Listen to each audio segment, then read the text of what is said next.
আমরা সাধারণভাবে যোগটা করি, মনে করলে 5 আর 3 যোগ করলে কত হয়? আমরা সবাই জানি এটা 8, কিন্তু ভগ্নাংশটা কিন্তু যোগ করা যায়। ভগ্নাংশ মানে কি? ভগ্নাংশ হচ্ছে ভাঙা অংশ, অর্থাৎ খণ্ড খণ্ড সংখ্যার যোগ। তো প্রথমে আমরা 2 এর কত নাম্বারটা করা যায় বলো তো? একজন বলে একটা নাম্বার বলো।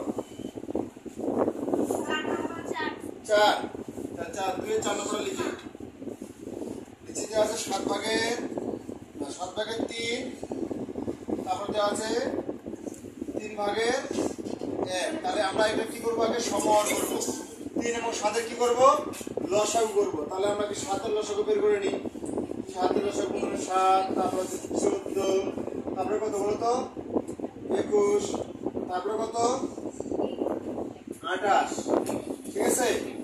তো এইভাবে আরো যাওয়া যাবে। আর হচ্ছে আমরা 3 এর এখন দেখি কি করা যায়।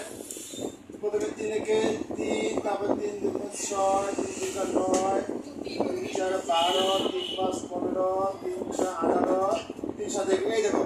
তাহলে আমাদের 21 এ গিয়ে মিলছে। তাহলে আমাদের একেও এই যে এখন আমরা সমান দিব, তাহলে সাথে সাথে কত গুণ করলে 21 হবে বলো তো? বলো নমাজ বলো, সাথে সাথে কত গুণ করলে 21 হবে? 3। তাহলে নিচে যেটা লিখবো ওটা উপরেও 3 হবে। যোগ চিহ্ন ছিল, যোগটা দিলাম। তারপরে নিচে 3 ছিল, 3 লিখলাম, উপরে 1 ছিল, 1 লিখলাম। আর 3 এর সাথে কত গুণ করলে 21 হবে? 7। তাহলে উপরে কি লিখবো? 7 লিখবো।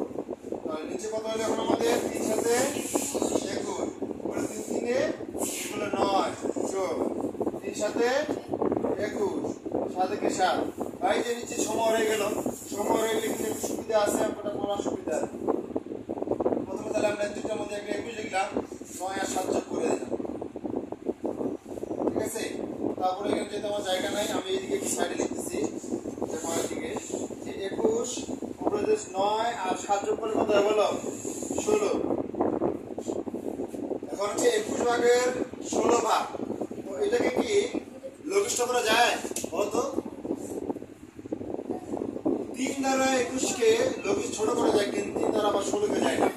2 দ্বারা 16 কে যায়, আবার 2 দ্বারা 21 কে যায় না। তাহলে কোন সংখ্যা দ্বারা এখানে লঘিষ্ঠ করা যায় না? এটাই হচ্ছে আমাদের এখানকার। তো তাহলে আমরা কি আরেকবার আমি দেখাই দিই। প্রথমে আমরা এইভাবে এটা কিন্তু আরো 2-1টা নিয়মে করা যাবে। তোমাদের সমর বিষ্ট ভগ্নাংশ প্রকাশ করে আমি কিন্তু পড়াচ্ছি। প্রথমে আমরা অঙ্কটা লিখবো, তারপর এটা লসাগু দিয়ে সাথে লসাগু করবো। আমরা এভাবে গুণিতক আকারেই করবো। আর একটা ছোট নিয়ম সেটা পরে শিখবো, আগে আমরা এটাই শিখবো। তাহলে আমাদের গুণিতকের নামতাগুলো ক্লিয়ার হবে। তাহলে 3 সাথে 21 আমাদের 21 বেরিয়েছে। আমরা সাথে সাথে 3 গুণ করে 21 পাইছি। এই কারণে 3 এর সাথে 7 গুণ করে 21 পাইছি। নিচে যে সংখ্যাটা গুণ করতে হয় এটা উপরের সাথে যায়। এখানে 3 গুণ করছি উপরে 3, নিচে 7 গুণ করছি উপরে 7। তাহলে 3 থেকে 9, 21 ভাগের 9, এখানে 3 সাথে 21, তারপর 7 থেকে 7। তাহলে দুইটা 21 এর মধ্যে একটা 21, আর উপরে যে অবস্থা আছে অবস্থা যোগ করে দিলাম। তাহলে এটা যোগফল হয় আমাদের 16। তারপর হচ্ছে নিচে ছিল 21। তাহলে হচ্ছে 16 ভাগের 21 ভাগ। এটাকে কিভাবে পড়তে বলো তো মাসনুন? কিভাবে পড়তে বলো তো? 21 ভাগের